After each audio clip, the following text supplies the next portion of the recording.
story that dates back to the 14th century, and the classic fairy tale Sleeping Beauty has been told many times, but chances are you've actually never seen anything like the production of Sleeping Beauty that's taking place in Melbourne.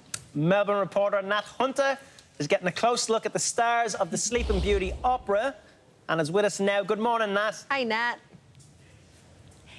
Hi, Sarah. Hi, Tristan. I sure am. I'm down here at the iconic Palais Theatre in Melbourne with some of the stars of the show and some unlikely stars as well. These giant life-size puppets, they're absolutely extraordinary.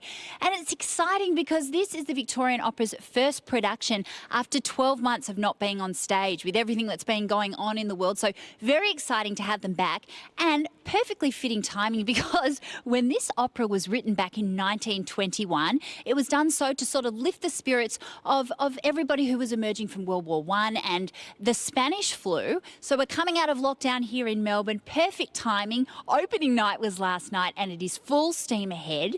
Now, as I said, we do have some of the stars of the show and there is no bigger star than the director herself, Nancy Black. Now, Nancy, this is pretty amazing. Puppets and opera singers side by side. Yes, because the puppets are telling the story that the narrators, the singers, have contrived as something to make themselves feel better after having come through a terrible catastrophe.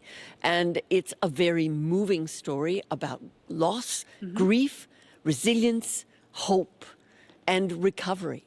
Everything we need right now, everything we're going through. That we're going through. So how does it differ from the fairy tale that we love? It doesn't really differ. It just goes into greater depth with some things like the loss and the grief of the parents after having their only child and the child they had hoped for so long, and then the great grief that they go through in losing her, and then she comes back.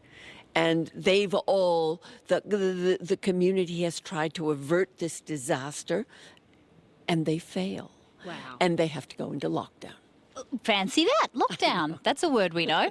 All right, now we do have Jewel over here who's one of the opera singers, one of the performers.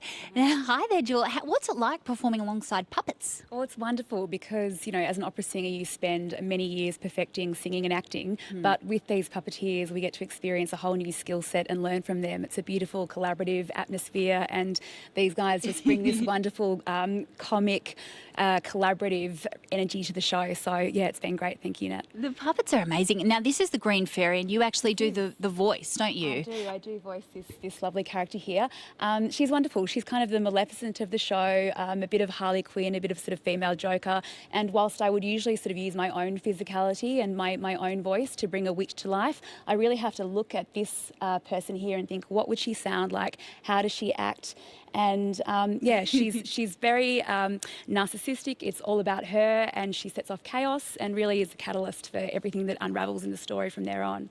Now, we've got Stefan over here, who's one of our puppeteers. Hi, Stefan. Who's this guy? He's the king. Wowee. And there's lots of different puppets in the show. Tell me who we've got over here. So you've got the old lady. Yes, the old lady. The tree. Now, the tree's 7 foot tall, isn't it, when it's on stage? That's right, yes. Wow. And the tree's on stilts. The puppeteer is on stilts. So it's a really hard, heavy puppet. Yeah. And I've got Kyra over here. Kyra, you were behind the Green Fairy. You also got the cat here. Show me what the cat does. So the cat can do... Ooh, some tricks and flips. Is it exhausting? With all the puppets?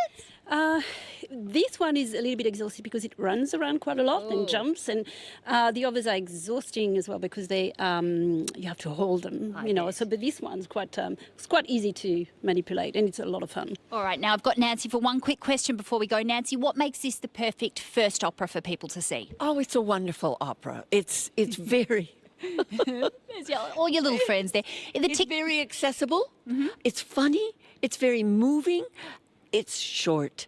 And the tickets are so affordable. You can't go wrong. All right, well, now I'm not going to say good luck, but I will say break a leg or tut-tut-toe. Toy, toy, toy. Toy, toy, as they say in the opera. Back to you guys. Thanks, Nat. See you soon. Got to take a break. We'll see you in just a tick.